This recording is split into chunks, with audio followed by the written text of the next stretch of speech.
বল্টু আবার যখন ডাকে গো তখন আমার দেহটা পরশ পাথর হয়ে যায়। আমার বল্টু যখন ডাকে তখন মনে হয় কি জানো গো, যেন আমার ছেলে কোকিল পুড়িয়ে খেয়েছে। আমার ওই তিনটে ছেলে আমার এরম ডাকে না গো। আমার বাড়িতে ভাই কানে আসে যে শাওরি শ্বশুরি বলে খুব ডাকে, তা সে ডাকুক, আমার বল্টুই কতটা। আবার যান তা ডাকছো কা, তোমার কি হয়েছে আবার যান? আব্বা আমি বিয়ে করবো, আমার বিয়ে দাও। ওলা মজা আছে, ও মজা আছে, ও কোনে গেলে আমার শরীর সারা, ও মজা আছে, ওর মাটি দাও মজা আছে। ওই যে আমার দাদা কইয়া গেছে গো, আমার দাদা কইয়া গেছে যে কলির যুগ আসবে, হ্যাঁ ওই বাগুনতলায় হাট লাগবে।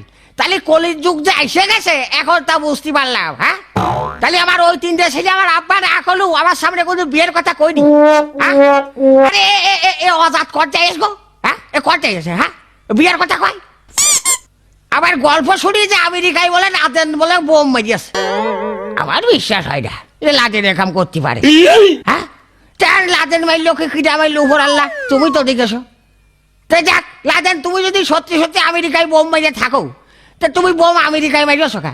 হ্যাঁ আমার এই ছোট ছেলের চোখে বাঁধেনি তোমার? হ্যাঁ বোম তো তুমি মারবা আমার এই বল্টুর মাথায়।